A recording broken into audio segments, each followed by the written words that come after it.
Hey everyone, Shane here with economical.com. Today we're going to be taking a look at the MORryde Scissor Jack Cross Brace Stabilizer. Most campers or travel trailers are going to come standard with scissor jacks.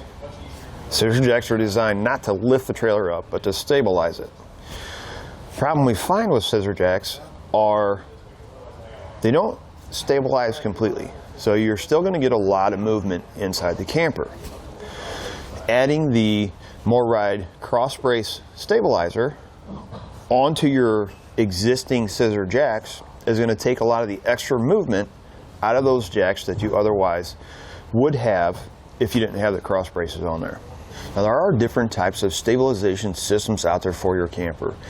This setup, in my opinion, is going to be more of an economical solution. Now, with the other types of systems out there, we would have to remove our factory scissor jacks in order to get them installed. With this setup, we can maintain the use of our factory scissor jacks, and our cross braces are going to mount directly to them. Now, if we didn't have our crossbars on there, each jack is going to support that side of the camper, or that portion of the camper. Adding these on, they're going to go from the top side of one jack to the bottom side of the other on the front and back side. This allows us, or gives us, more of a single stabilization unit while still allowing each jack to be adjusted independently for different terrain levels. Each bar, when fully retracted, is going to be 69 inches long. When fully extended, it's going to go up to 78 inches long. As I mentioned before, even though we have these on, we're still going to be able to use our jacks independently for unlevel terrain. So if we have one a little bit higher or a little bit lower than the other, we're going to have plenty of adjustability in our bars to allow for those changes. This setup is going to come with a handle, and how they adjust is on the top side of each bar. You're going to have a pin that sticks out like this. On the end of your rod, it's going to have two cutouts. You simply place it on and you twist. That allows you to change the tension on the bar.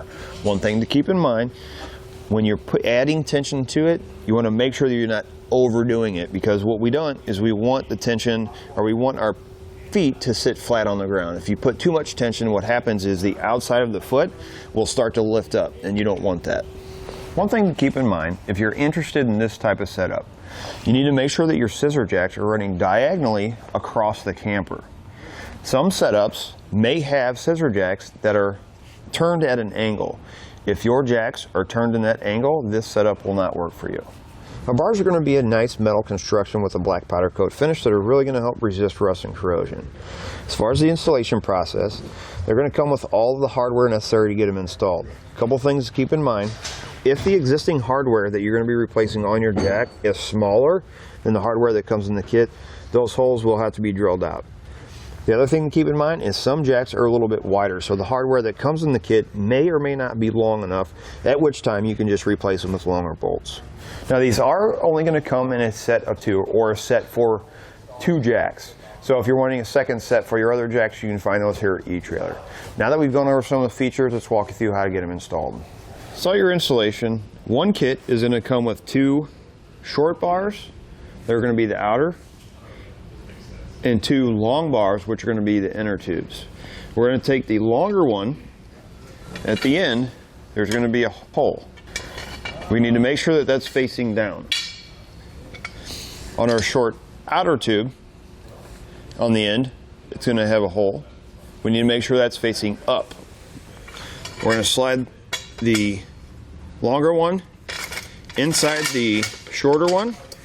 We're going to spin this end clockwise and make sure that it's pushing the longer tube out. Once we know it's pushing it out, we're going to spin it counterclockwise to the shortest position. Next thing we want to do is you're going to extend your jacks down to where the foot is just touching a solid surface. We don't want to make sure that we're not supporting any weight, or else we're not going to be able to remove any hardware. And what we're going to do is you're going to measure from the center of the jack up by the frame rail from one side to the center of the jack by the frame rail on the other side. If it's under 72 inches, we can move on to installing our cross braces. If it's over 72 inches, or 72 inches or over, on your crossbar or your support braces, these longer inner tube on the end there's going to be a nut and a bolt. You're going to remove that, you're going to extend this out, and then reinstall that nut and bolt. It doesn't really matter what side you start on. I'm going to start on the passenger side. This is going to be the front of the jack, or the side that faces the front of the camper. We're going to take our stabilizer bars, the larger end, the short tube. This end is going to mount, there's 2 bolts at the very top. It's going to mount to the inside. So what we're going to do is we're going to remove that inside nut and bolt. We're going to use a 12mm wrench on the head side and 1/2-inch socket on the nut side. Remove that bolt. Your kit's going to come with new hardware. In your kit, you're going to get 2 different sized bolts, longer and a shorter. Our longer one is going to go in the top. You may find that this bolt that comes in your kit is a little bit bigger than the one that you pull out.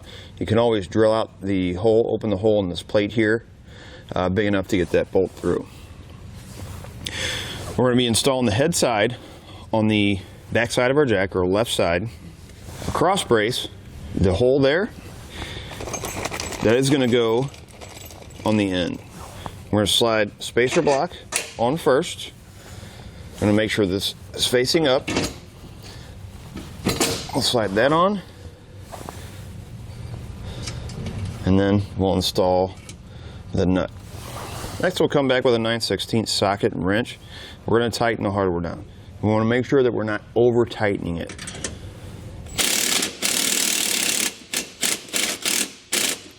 Now, what I suggest doing after you get one installed, go ahead and rotate your the bolt or the drive nut for your jack, and make sure your arms are moving. If they're not and they're binding up, that means you have the bolts too tight and you need to loosen them up a little bit. Next, we're going to take out this inside lower bolt. We're going to repeat the process we did on top for removing that bolt and getting our new one to fit, with the exception that the bolt head is going to be on the front side, not the back side of the jack. Once you get your bolt in place, put on a spacer. We're going to take the opposite end of the second support brace. We're going to slide it on.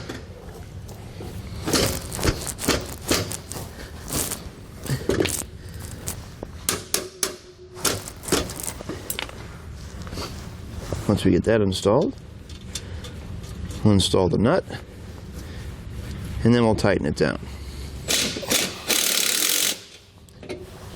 Now we're going to come over to the other side of the camper. We're going to repeat the same process on the jack, with the exception the bar that's mounted to the top on the other jack is going to mount to the bottom on this side, and then vice versa for the one on the back side. Once you get one installed, if you bought a second set, you can repeat the process for the second 2 jacks. That's going to do it for a look at and installation on the MORryde Scissor Jack Cross Brace Stabilizer.